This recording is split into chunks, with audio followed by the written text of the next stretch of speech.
Hey, Muskie Bob here.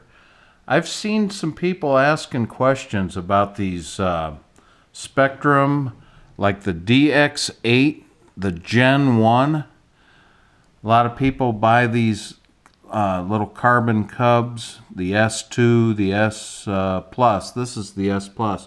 They're identical. I don't know. There's a little bit of difference.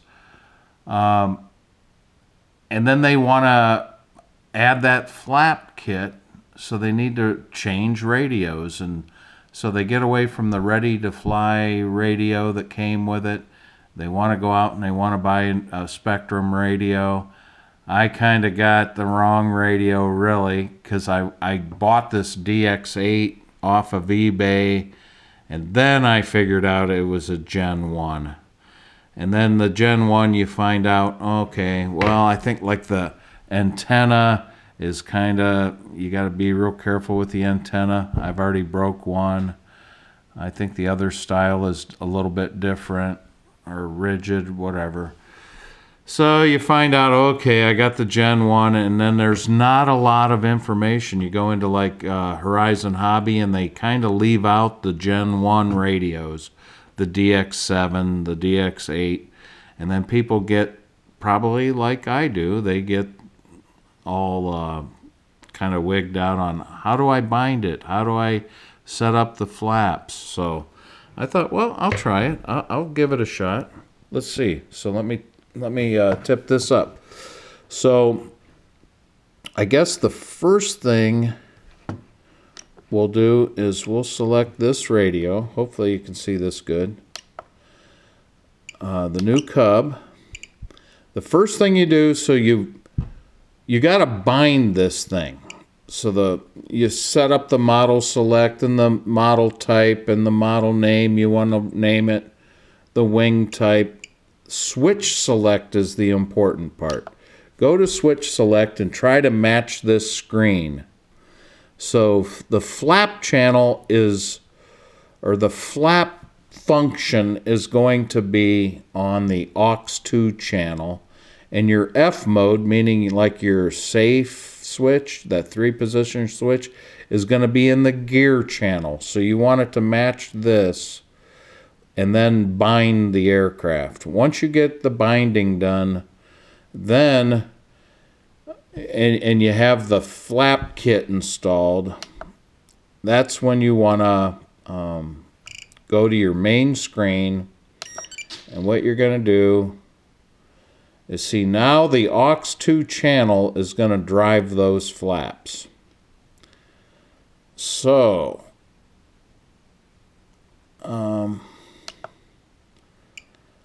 let's see. So basically,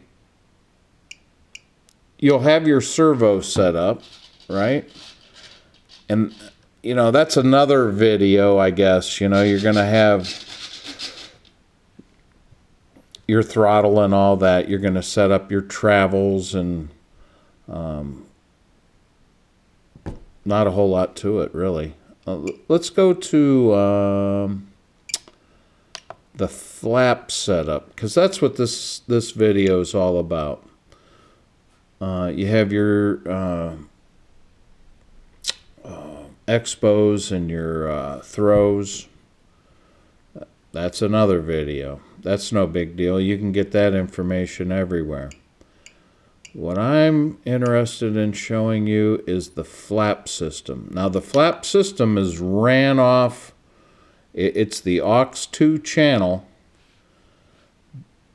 So you've already assigned the flap system.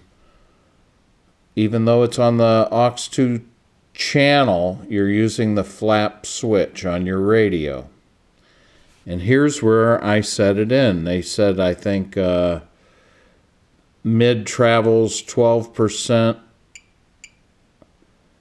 and then, you know, 12% flap, and I put in a 15% elevator down to compensate for flaps. And then your landing flaps, 25%, or 25 degrees, I think, is really what that, it works for me. And then your elevator correction. And then I set a speed of 2 seconds with the flap switch. So let's move the camera around. If you can match this screen on the radio, it should work just like mine. Here comes mid-travel flaps. They're on a delay. And as you can see, I'll go back up. The elevator moves at the same rate to compensate for the flaps. Full flap deployment. A little bit more elevator. Flaps are down, flaps are up. Elevator returns. And that's really all there is to it.